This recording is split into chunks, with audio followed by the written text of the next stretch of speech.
Hello, everyone. I'd like to welcome you to listen to our podcast. I'm Al Neely, and today we have Megan Stover here, and we're going to talk about the tradwife craze at this point in time. So, Megan, Yes, did you ever think that you were a tradwife?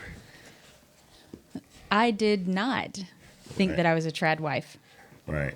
And I didn't really even know that there was such a label until you mentioned it to me. Okay. So, let's talk about what it was like. Let's talk about your church. Okay. What denomination was it? It was, Or is it? Because it's still there. it is still there Okay. in a different form. It's Really? like some of the same people are there, and it's like changed names. But this denomination is still in existence, like in the United States, yes. Okay. It's Independent Fundamental Baptist. Okay. And how large was the church that you attended? About 300 to 400 people. Okay. Yeah. That's it. Average. Well, it's pretty. It's not the 50,000. And then what percentage of it would you say were children? Probably over 50 because we ran like Sunday school buses. And so within Really? that total was like all the kids that we would like pick up and bring to church, Sunday school on Sundays. It was you're from Virginia Beach, so were the majority of the children from Virginia Beach? Not necessarily like that. Really? No. Some were like Norfolk. I don't think we had any in Portsmouth,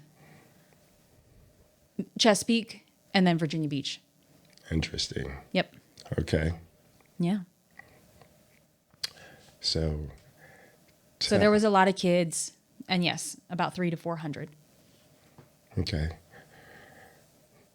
About 1/5 of it was children, huh? There was a lot of children. Yeah, and that's what you need to sustain a church, correct? That is, and I would say that I don't want to speak for like all religions because I have not experienced them all nor know them all. Right. But this particular religion, this strand, this fundamental independent Baptist, having kids is part of the ideal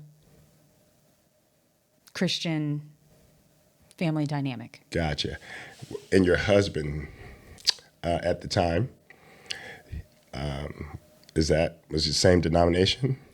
He was the same denomination. He didn't grow up the same denomination, but when he joined the Navy and came here to Norfolk, Okay. and then he started going to church where I was at. Okay. Where's he from? Southern California. Really? Interesting. Yeah. So, you said you never thought of yourself as a trad wife. Well, Until because now, I didn't, right? Right. I didn't know that there was a label. Right. And I think now that I know and have done a little bit of research on it, like my mind is blown Really? about it. Yeah. Like I just didn't realize there was such a movement around it. And so it's been interesting to do some research Yeah. So you, outside of my own experience as a trad wife. right. So would you consider your mom a trad wife? Great question. I think that when my mom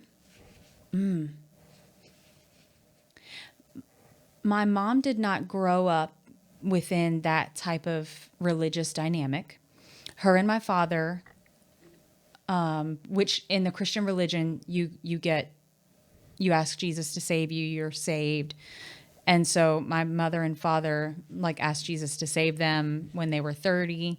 I think it was around 30. And so for them, or for my mom, just from the details that I know about her life, she did do some of the trad wife things, but I don't think it was to the extent of what trad wives are because she still worked.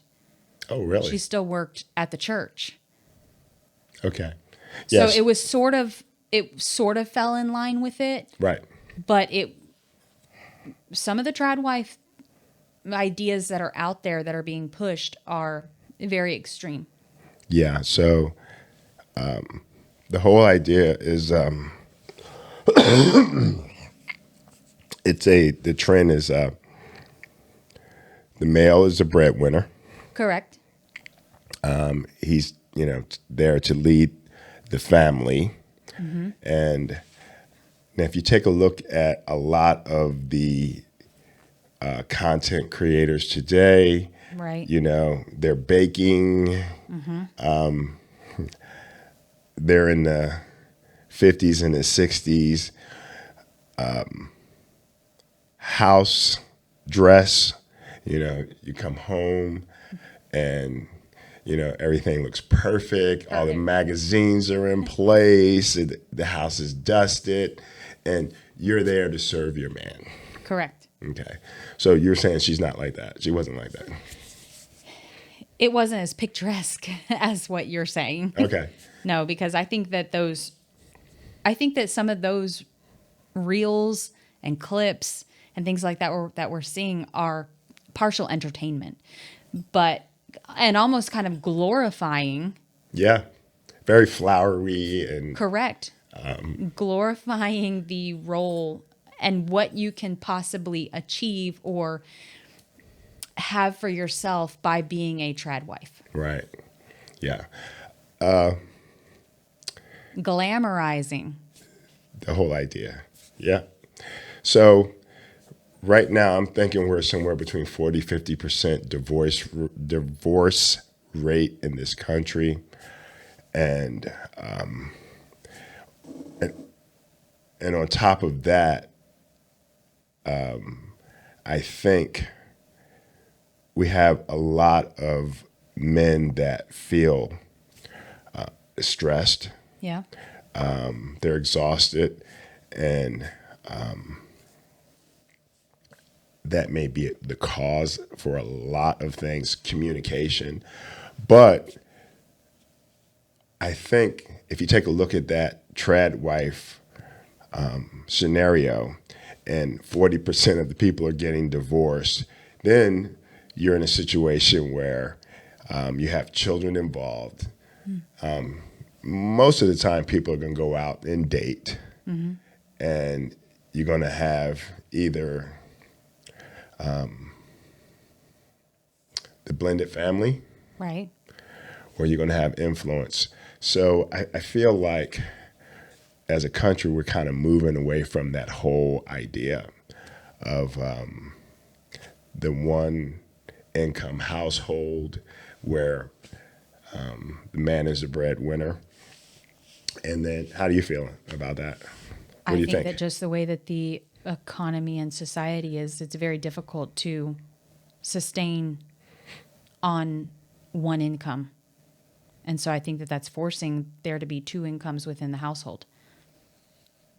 Yeah. And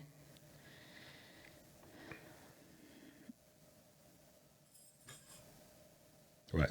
I don't know. I guess it's that all that I'm saying about that. I don't know. Okay. I don't know if like I'm trying to say that that's part of the problem or what. Yeah.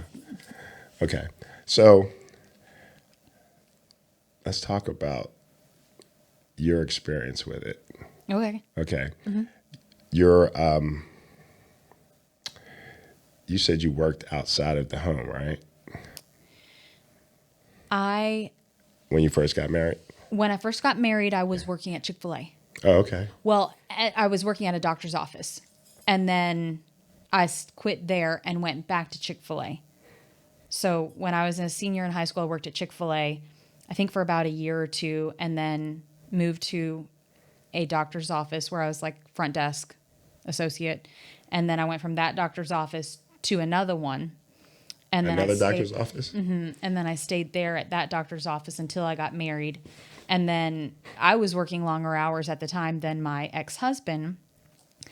And I was like, well, this isn't fair. I don't want to be working. He was in the military, so he would go in early and then just get off and whatever. And like we had plenty of money to live off of. It was just him and I, and things were way different 20 years ago. And Yeah. so, yeah, I was like, I don't want to work full time and you're off. I want to be able to come home and enjoy the day with you. And so I did. Yeah. And that's actually when I took the time off is actually when, and this is a completely different subject, but that's when September 11th happened, because I was at home and I had my little tiny TV. It was like a little 13-inch TV. And I remember having the news on, and the news about the Twin Towers came on. And so Yeah. I like grabbed up the TV and took it up to the church, and my mom was there, and we were all like watching it and everything like that. But Your husband was in the military then? he was. Okay.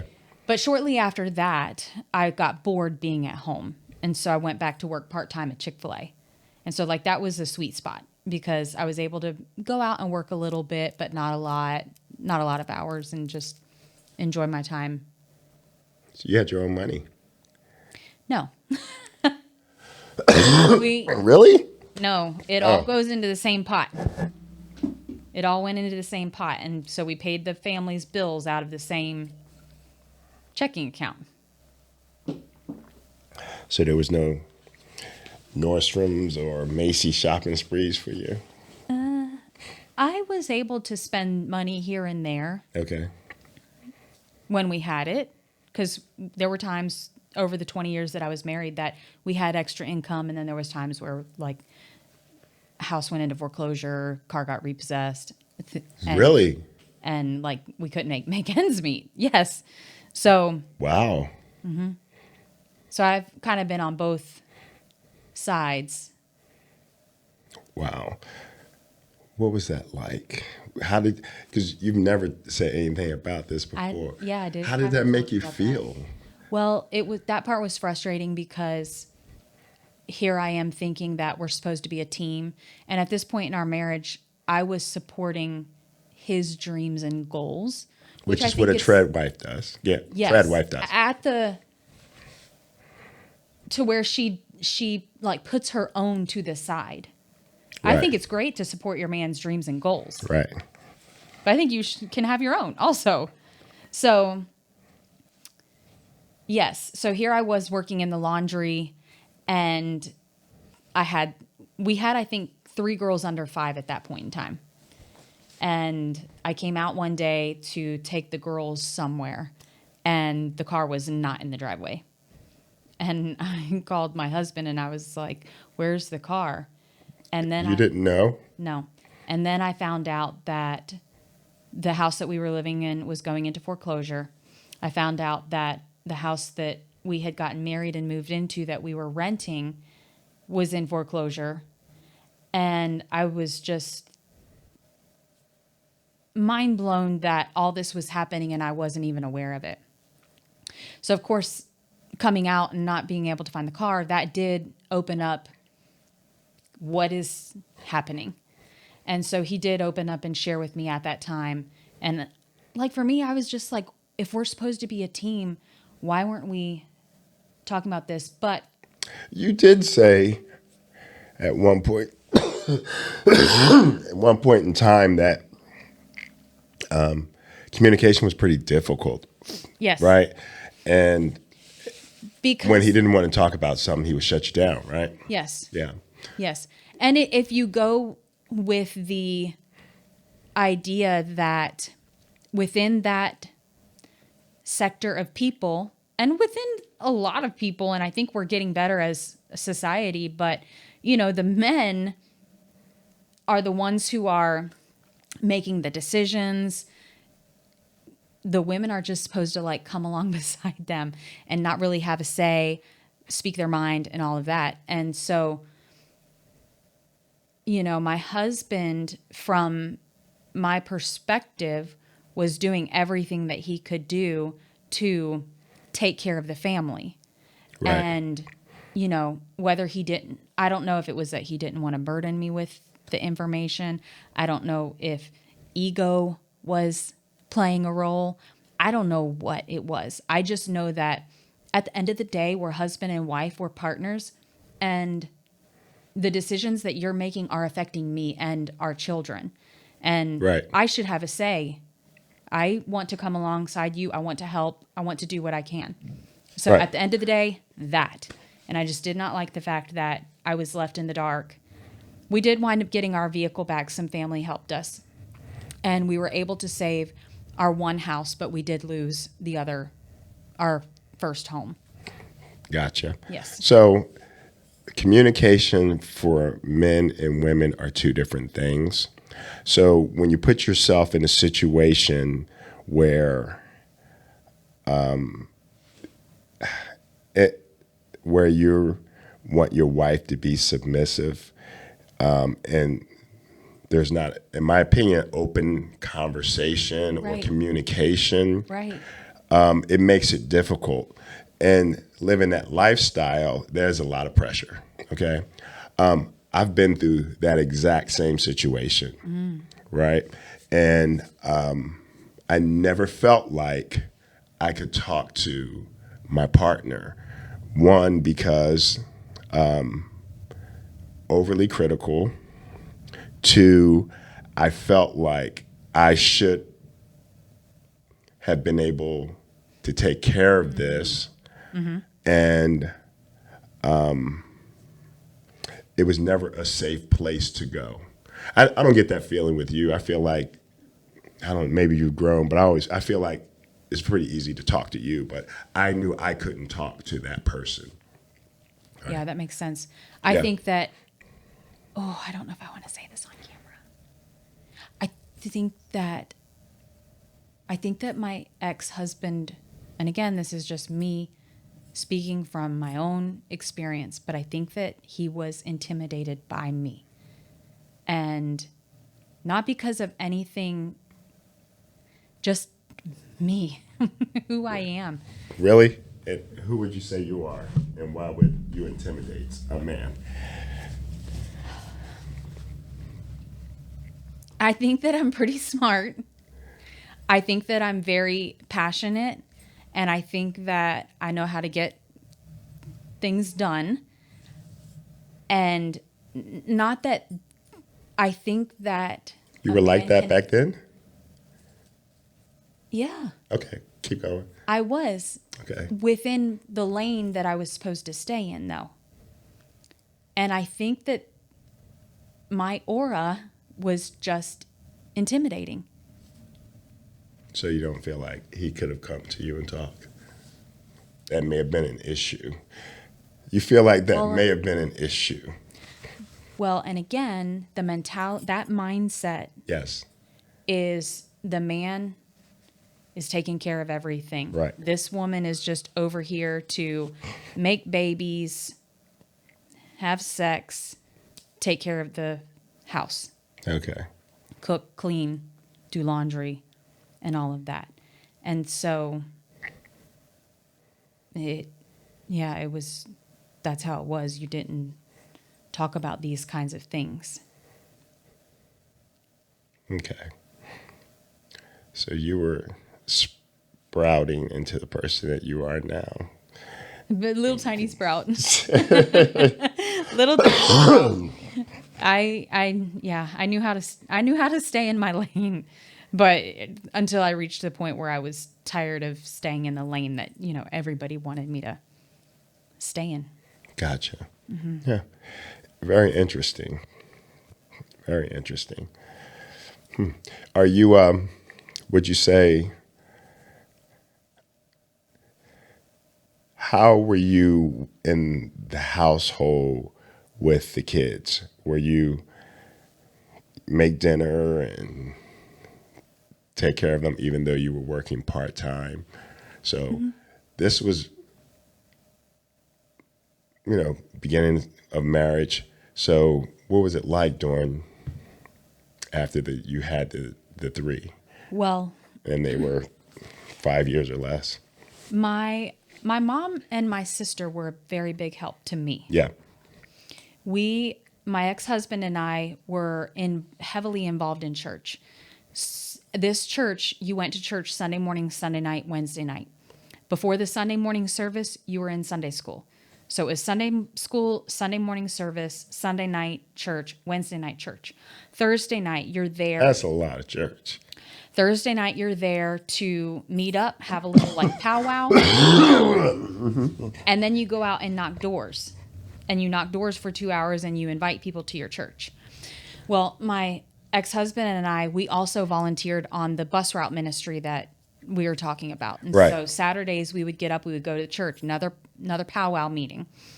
And we would, after the powwow meeting, go visit all of the kids that, we had like signed up to come. Right. So we were there on Saturdays. So it was a lot of church, and those times that, like when we went out to visit the kids and stuff like that, my mom would watch our daughters. Okay. So I did have some support when it came to that. And then we also ran the singles ministry. So we would be contacting like single people. We'd have them over to our house Sunday night after church, or we'd have them at my mom's house. There was just a lot of volunteering and ministering to people. And so I'm trying to circle back around to your question, because remind me what the question was again. What was it like with after the children were born and you were in a family routine as far as were you in a family routine and what was it like? Okay. Once your three children were born. So that was basically our weekly schedule. Okay. So it's a lot of church. A lot of church. Right. And then when we were doing our volunteering and stuff like that, if the girls were not in like the nursery setting, Yeah. they were at my mom's. So then when you get to like the week, of course, my husband was working. Then I did need to step in and start doing some things to help out. I brought the girls with me. I did like all the bedtime routines. I was a stay-at-home mom, even though I did things to help out in the family business. I just brought the girls along with me. Family business. The laundry. The laundromats. Really? Mm-hmm. So you've had it for... We owned laundromats first before the commercial laundry that I own. Okay. We've been owning laundromats since 2005. Okay. Which my daughters were born like a few years before that. So I was at home, and then we got into the laundromats.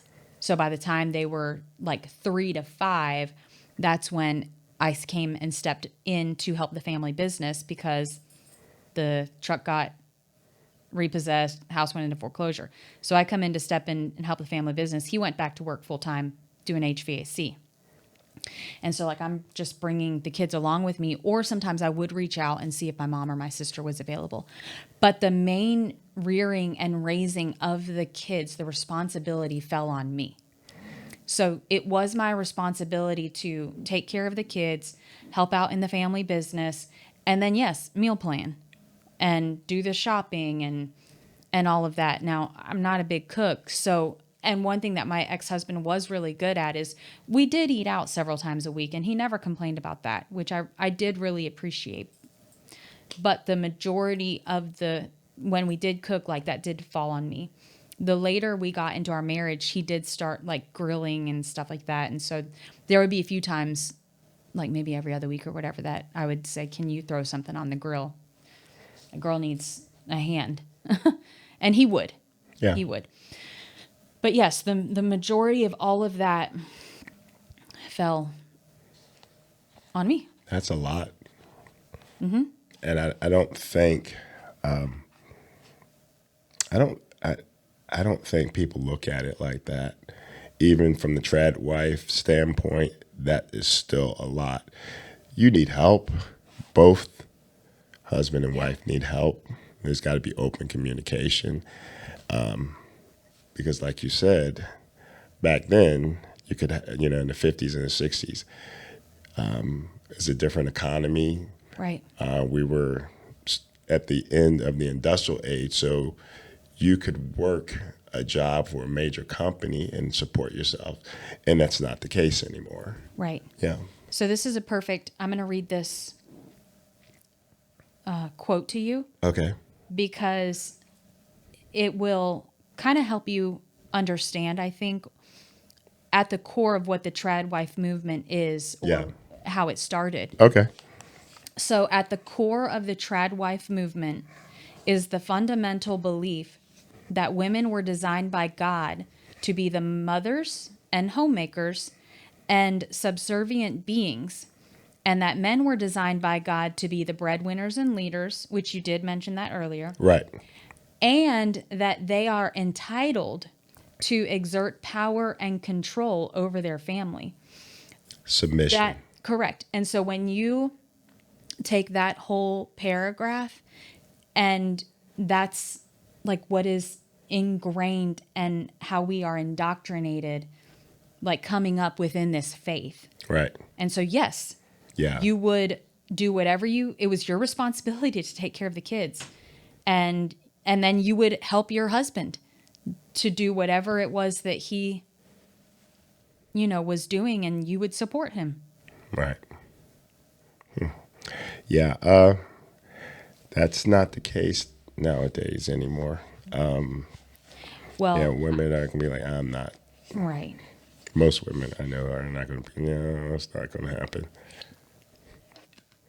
No, I think that some are still within the Tradwife movement, but with the influencers and stuff like that, again, they make it look glamorous. Yeah. And so they're Why they're pulling down 6-figure incomes. right. Right. High 6 figures. Yeah. Yeah. So interesting. Yeah. I have a question for you. It's a little bit off a topic. Okay. So, do you intimidate men, Megan? Al. I do. I do. Are you aware of it? I think that it's not like I'm intentionally trying to intimidate men. But so I follow astrology, and which is very intriguing to me. And several people that I have dated over the last few years, I'll like put their information in there and like see how our zodiacs line up. And what I learned is that, yes, there is something about me that intimidates these people, or they feel a certain way like when they're around me, but it's literally nothing that I'm doing. And I don't know how to explain it other than just to say that. Yeah, I don't. But men have got to be confident within themselves. Yeah, I don't see it. Well, I with think you. that you're a confident individual. And then on the other hand, I don't really follow astrology. I feel like we're a makeup of so many different experiences and people who we are. So I don't. That's okay. I don't know. You don't have to. Yeah. So It just kind of, for me, it was like nice to know that when some people just aren't basically meant for me or can't handle me as an individual, it's just is what it is. And I do think that some people you're not materialistic though. I never got that feeling. Like you got to have a lot of. I like nice things, but I think everybody's relationship. definition of materialistic is different because, Right. yeah. Your so- relationships aren't predicated on. No. I would feel like it's probably more predicated on how an individual makes you feel. Am I wrong? You mean for me? Yeah. I mean, are you're happy when you're in a good situation? Yeah. It's just Oh, you mean versus having like the material things to make me happy? yeah. Agreed. Yeah. That's, I would say yes. okay. I want to be able to do what I want to do. And I don't mean that like just going wild or whatever, but I don't want to be boxed in, and don't try to control me. Okay, gotcha. Just Because I lived that life for decades. yeah, it's fine. I just want to make sure you're not hound dog running these guys. No. All right, go ahead. No. Sorry. No. I enjoy simple things. Okay. I enjoy simple things. I enjoy nice things too, but no, that's not where the intimidation came from. Yeah. But there are people who are intimidated by certain individuals, and you will see them in relationship, and the one will do everything that they can to bring the other one down because they want Oh them yeah. to come to their level. And this person over here is intimidating to this person. And so this person, instead of just like, I don't know, is that the narcissist? Is that the narcissist when it's like, and again, this is, What you mean? People bringing you down? I mean, are you a narcissist when you bring other people down? Where's your question? I'm on another topic. No, narcissism is I was thinking, one of my things okay, because I can usually spot it immediately, and I don't like those people. is there a word or term that is used to define the type of person that will be in relationship with another person, whether romantic or professional or whatever, but they're in relationship with them to bring them down, to ultimately break them down? Oh, Is that, I don't know what that term would be. Yeah. I So don't know if there is one, but I yeah, don't know. And I don't know why narcissist came to my mind, but yeah. I think a narcissist is not aware of what they're doing, and they're just destroying all the relationships around them, and they're not aware of it, and they just think it's fine. So, and that's sad. huh? That's sad. We have a lot of them around. Yeah. So, yeah, they're not really sensitive to other people's needs. Yeah. So, but I think the word is jealousy that you might be looking for. Maybe. Yeah. But why would you get involved with someone that's, like that? You don't want to do that.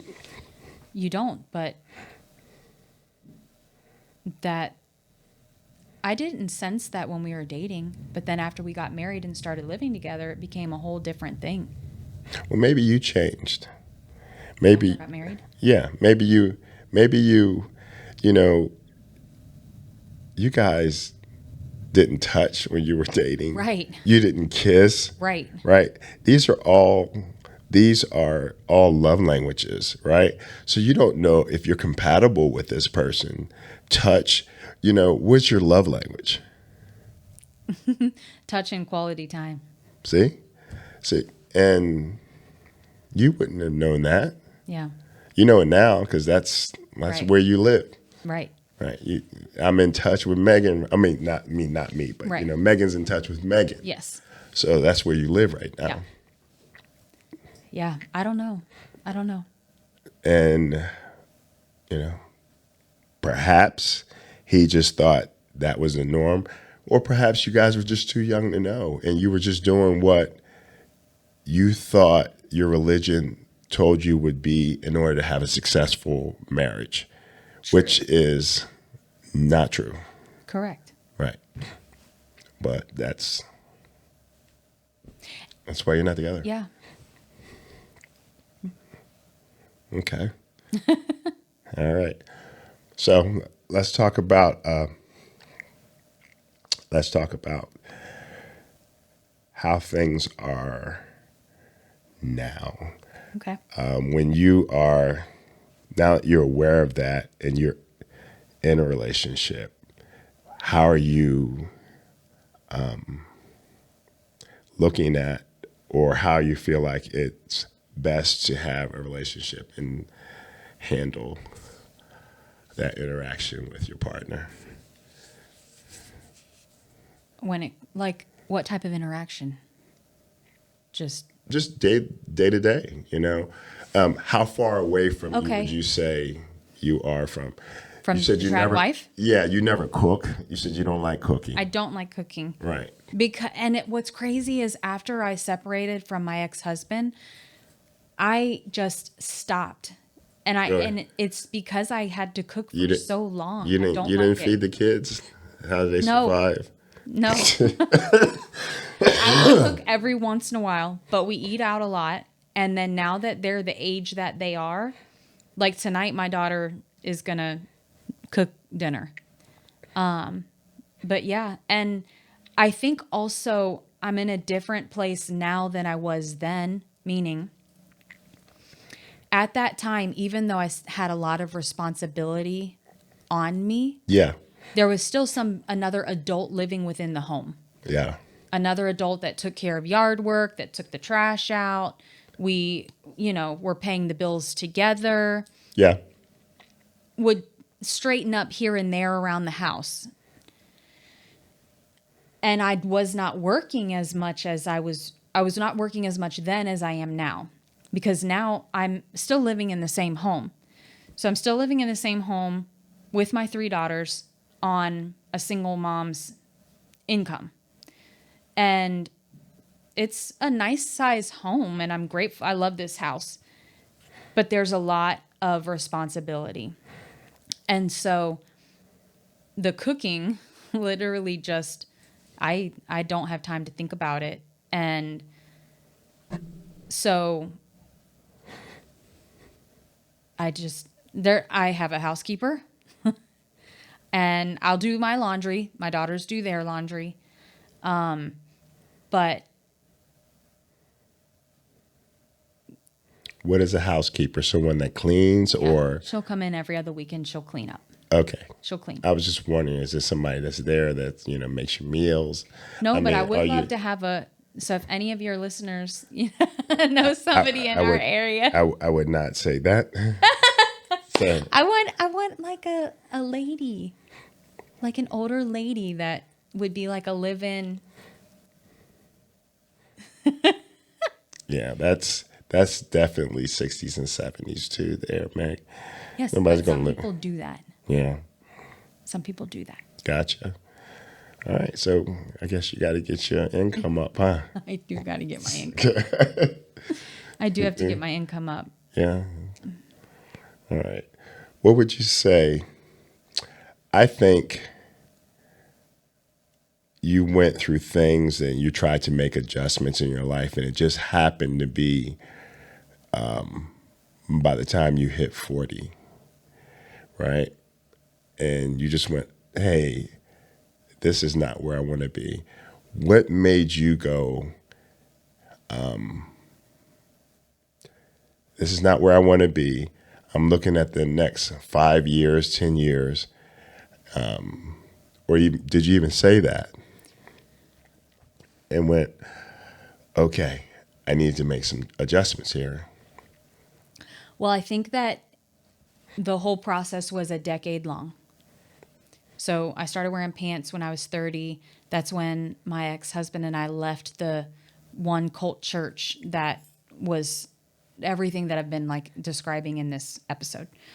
And so we left there and went to another one, and we were there for 5 years. And while we were there during those 5 years, we were exposed to other ideas of like Christianity to where it wasn't so rigid and strict. Gotcha. So we were there for 5 years, and then we left there and went to another church for 5 years.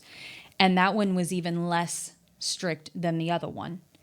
And so it was really just a slow process of coming out of that really strict, independent, fundamental Baptist religion and belief system. And so while we were in the second church, that's when my daughter came to me. And so that kind of like made me like open my eyes and ears a little bit. Right. And then slowly after that is when I started thinking, okay, like what is happening here? And I started to actually think and start to think for myself, and then start to listen to podcasts. And that's what I did first, was listen to podcasts of these other ideas and basically how women can get stuck throughout life. You can just kind of get stuck in these ruts, and what that's like and how to get out of it. And honestly, just knowing that I wasn't alone was a huge help. Gotcha. Mentally. Okay. And then shortly after, then I started thinking, okay, my ex-husband and I, we have slowly worked through all of this stuff together. The last thing that really held me to anything from that church was him. And I was wanting to experiment with like drinking, because up to this point, like I had never drank anything. I wanted to start listening to music outside of like the hymns and contemporary Christian music that we were listening to. So for a while, he like let us listen to like country music. Who's he? My ex-husband. He let us? Yes, I was like allowed to listen to like country music. That's some of the worst stuff. That's about your dog dying, your car blowing up, Right. your wife But leaving for you, some reason, I don't people even putting know what the sugar logic in your was. John Deere chink. It's just So we were allowed to listen to that, and I wanted to listen to other things. I was like starting to search things on social media, okay. and I was really just filing away information. Okay.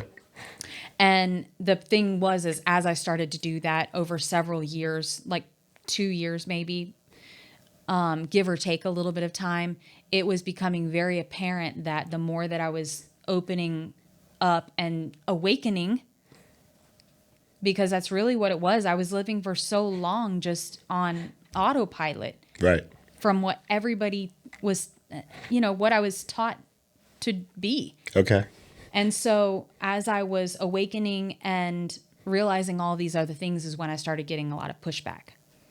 He started getting like scared of like who I was going to wind up being. I think it seemed like to me that he thought that I was going to go off the deep end and just, I guess, become an alcoholic. And I don't know to what extent, but it became more of a controlling situation at that point, to where it just started really affecting us. And yeah, as I got closer, so again, it was a decade-long process. As I got closer to 40, I thought, okay, I've been through all of this. I've made it through all of this. Now I'm learning all of this, and I think I can do this. But the farther along I got, I did get suicidal. I can't remember if we talked about that before. No. So I did get suicidal a little bit because I was... Why did you feel like you needed to do that? Well, because I was so controlled. You felt like there was no way out. Correct. So I'm thinking, I have this option, or I have being controlled, or the other way out is suicide. But then, like, when I was thinking about that, I thought about my daughters, and I'm thinking, well, why would I do that when I'm leaving my daughters here? And so then I started thinking, okay, well, I knew I needed therapy at that point in time, and I did put myself in therapy. And that's when I started asking the therapist about being a Christian and asking for a divorce. And so, yeah, it was just... Yeah, that's that right there is you feel contempt, by just thinking, oh, I'm not supposed to do that. Right. Right. So that's interesting. So yeah. So, and I just knew that I had the whole... I'm sorry, not contempt, but condemnation. Yeah. Condemnation. Yeah. Yeah, I knew that I had the whole Yeah. rest of my life ahead of me, and I finally got to the point where, and this took so long, but I finally got to the point where I knew that it didn't matter if I lost family. Like, I knew at this point that I would have one family member stick by my side, and that was my sister-in-law. And she was working for me at the time, and so we had many, many hours-long conversations. And she 100% supported me. Like, whether she actually, she doesn't, I'm not going to say that, but whether she agrees with or not agrees with divorce, she was willing to support me and what I Right. was going through. Right. That's the point that I want to Right. make. And so I knew that I had her. Gotcha. So what would you say if someone said you were just going through a midlife crisis? I have had somebody say that. It's okay. Okay. If that's what they want to say, that's fine. Yeah, I don't know what that is, but I Googled it and was looking it up because I was like, what does Siri say about midlife crisis or whatever? But yeah. It's I think that's another one of those boxes that they put you in. So, yeah. okay, you're supposed to be doing this at this age. I'm supposed to be doing whatever I want to do Yeah. as long as I can breathe and do it. Yeah.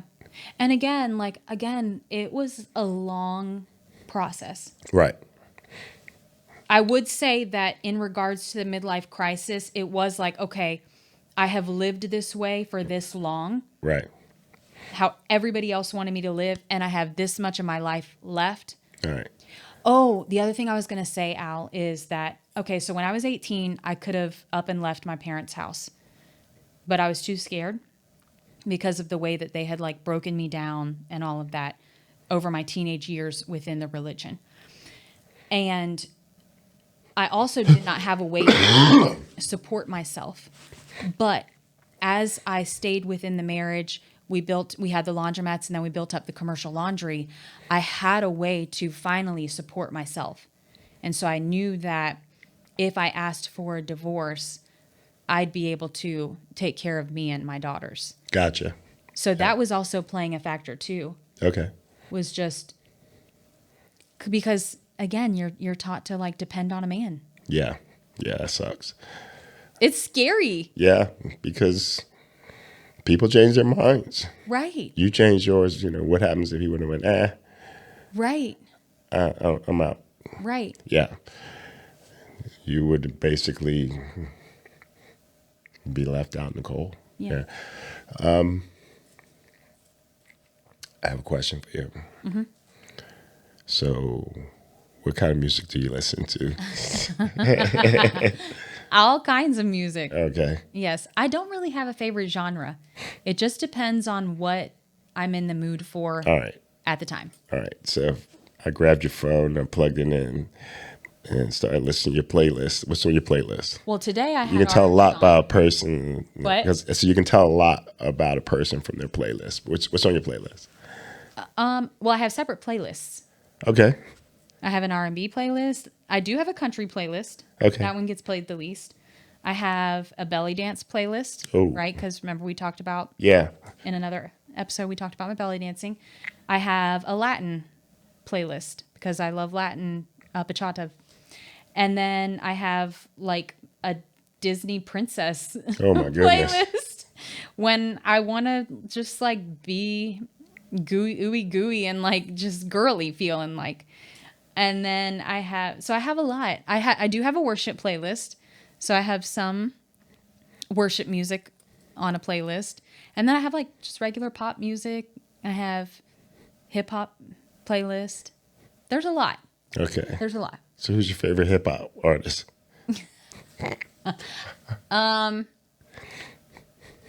I don't know if I have one. Okay. I don't know if I have one. Gotcha. Yeah. Sorry. That's all right. I was Who's just yours? curious. Mine, there's a lot, right? I go through periods. So it just depends. I'm from Philly. I like the Roots. Right. So right now, I'm listening to Kendrick because he's making political statements. I didn't like Kanye when he first came out, but now you're delving into if you delve into Kanye just changed the whole landscape of hip hop, and he made it okay to be something other than a thug, right? And that's that stereotype that I kind of grew up with, growing up. But I mean, I like different people. Gang Starr is one of my favorites. I don't know if you know all of these people. I know Kanye. Who was the one you just mentioned? Gang Starr. I don't think I've heard of them. Yeah. So Guru's one of my favorite rappers. Okay. But it just depends. I go through different things, but Kanye and Kendrick, they've got some issues that they're dealing with, but it comes through in their music. Yeah. So it just depends on where you are. Okay? Okay. All right. So that concludes today's episode of Listen Up. We'll catch you next time on Listen Up. Thanks for joining us.